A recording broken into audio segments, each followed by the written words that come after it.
Hi again, everyone. It's Mark here, Arts and Culture Network. I'm joined by Louisa Wheeler today, and we're going to have another conversation now. We're going to do the Arts and Culture Hot Top 10. And I should point out that Louisa has had very little, if any, warning about this. Isn't that the case, Louisa? Yes. But before we do that, we wanted to have a little natter about what's going on. And we've had a conversation earlier, and I gather you're getting ready for Glastonbury 23. When are you going? Here's my packing in the background. Oh, excellent. There we go. I'm planning on sun, okay? Yeah, no good. any rain vibes, thank you very much.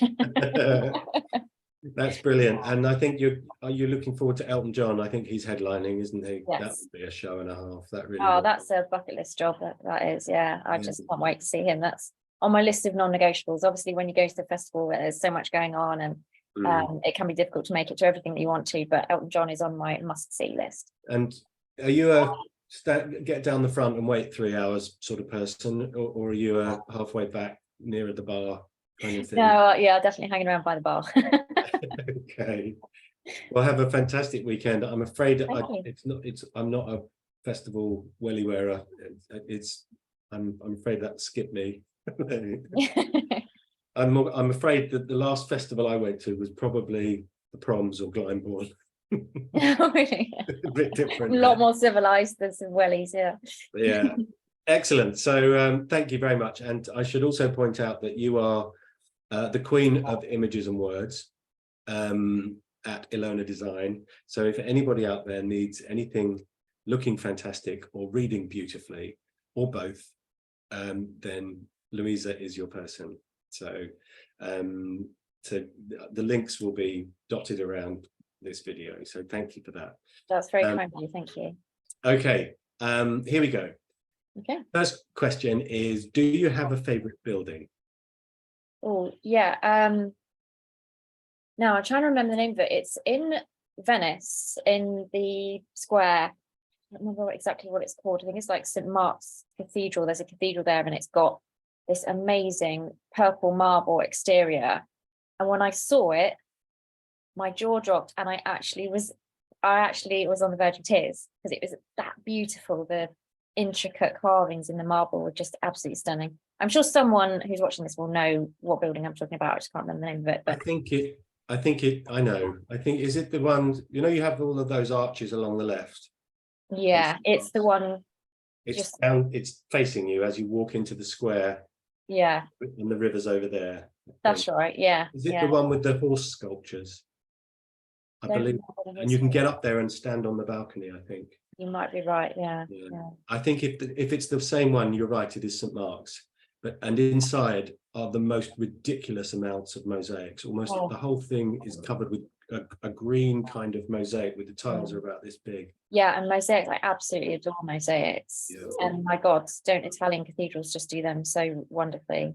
Don't they? Yeah, that's fantastic. Okay, right, we'll let you have St. Mark's and St. Mark's Square in Venice. Okay. Do you have a favourite book? Yes. Well, I have two. One of them is 1984 by George Orwell. I do love a dark ending, and George Orwell is like the king of dark endings. And I also love Wuthering Heights by Emily Bronte. Both books that I can read again and again, and have read several times already. That's a real test, isn't it? Reading again and almost something new every time that you somehow skipped. Yeah, I think it depends on where you are in your life and how you interpret what's happening, what the themes in the book actually mean to you. And so you read them in a very different context each time. You do. That's like read Lord of the Rings. That would be for me. I've probably read that every year throughout my teens, I think. But you read it very differently from when you're 11 to, oh, definitely. Yeah. My problem is I often find I'm reading a book backwards, because I might go to bed and open the book and read 4 pages, okay, and then I'll sort of doze and I'll put the book down and I'll turn the cover corners. I know you shouldn't, but I would. And the next evening I'll pick up the book and I'll think, no, I'm not quite sure how I got here. So I'll go back 6 pages, right? And then to get a sense of where I am, Yeah. and then get up to do the 4 pages again. But actually, night after night, it means you're actually reading the book backwards. So I do find myself going back at least 1 page, but yeah, I'm not sure if I go back quite that far. I find I'm doing it when I'm binge watching something, and you fall asleep watching us and you can't find the episode. It thinks you're on episode 8, but you fell asleep at episode 5. Yeah. Okay, do you have a favorite dancer or dance group? Now, not of that people would know, but I myself am a dancer. I go to dance classes every week, so it would be very remiss of me not to give a shout out at this point to the dance class group that I am a member of, which is Dance Anna on Facebook.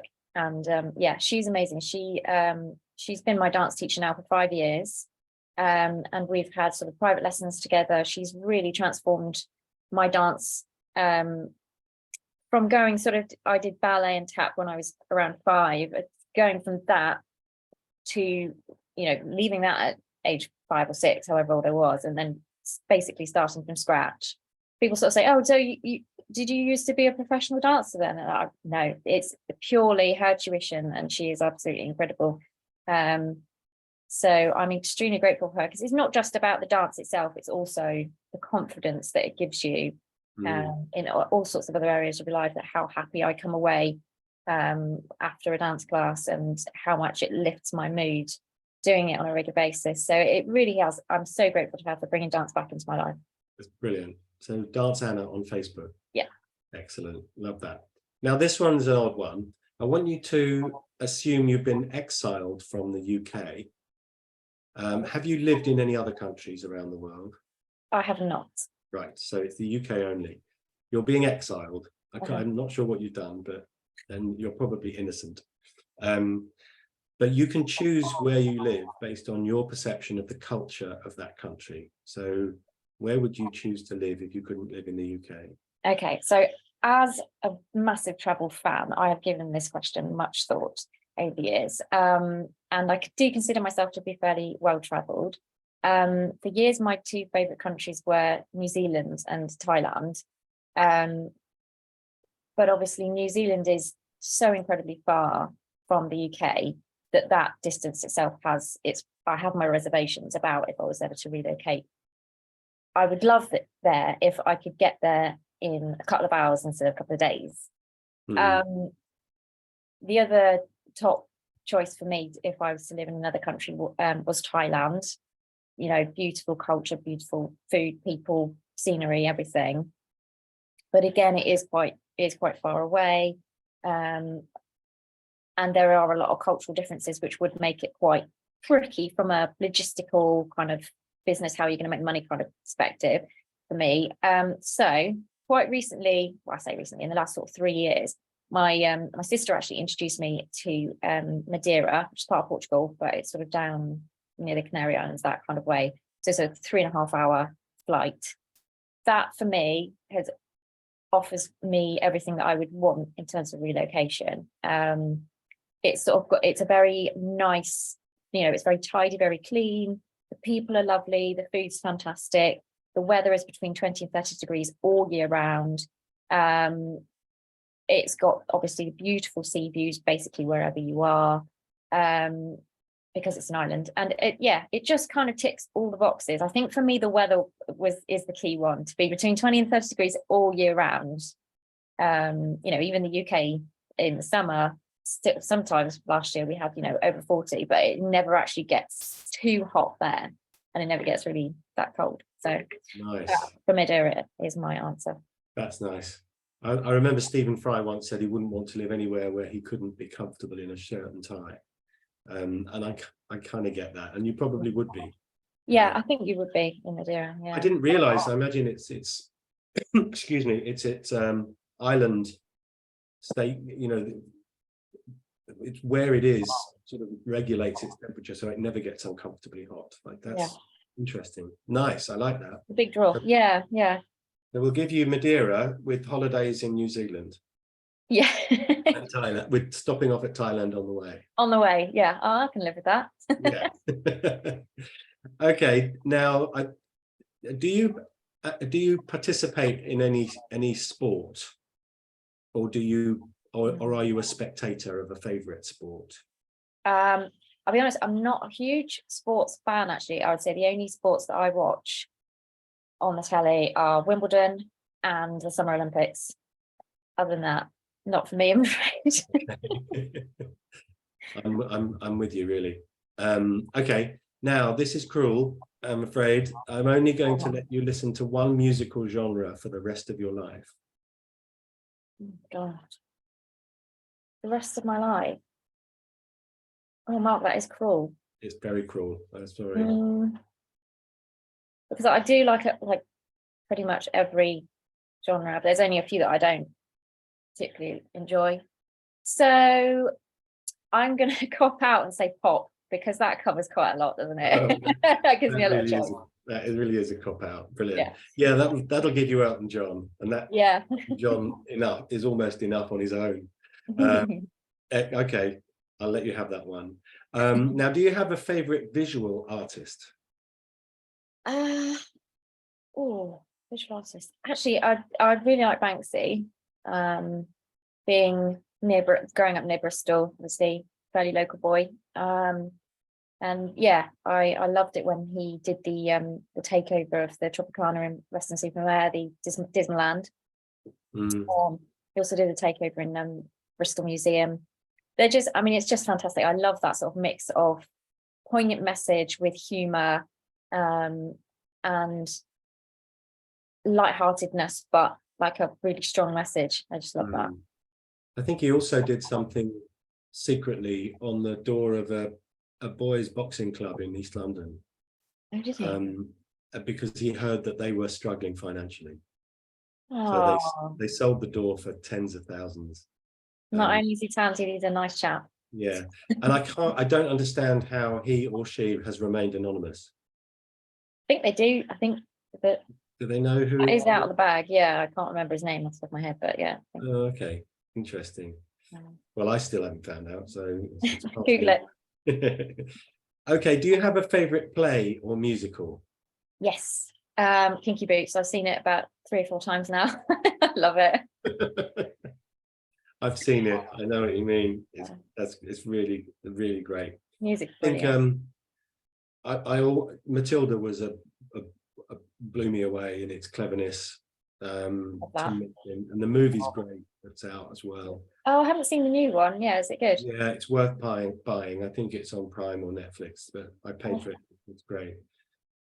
Which leads us nicely on to the favorite movie.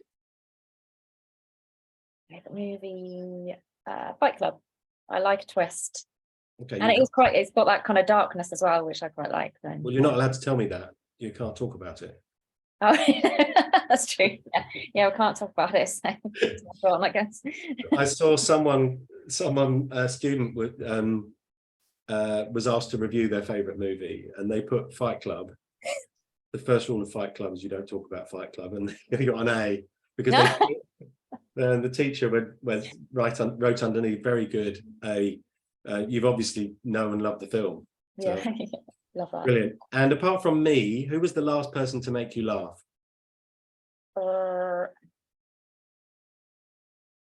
What's that make me laugh?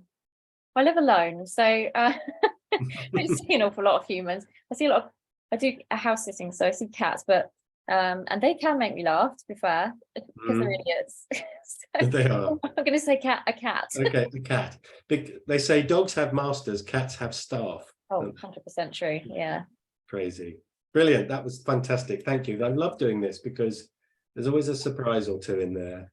And so then the last person to make you laugh being a cat, I think is the one. That's brilliant. Louisa, thank you so much for doing that. It's lovely that other people can get to know you a bit via the video on the website, and that's great. So all your contact details will be where this appears. So if you need images and or words, Louisa is the person is the go-to person in our network. Thanks again, Louisa. Thank you for having me. That was fun. Thanks, Mark.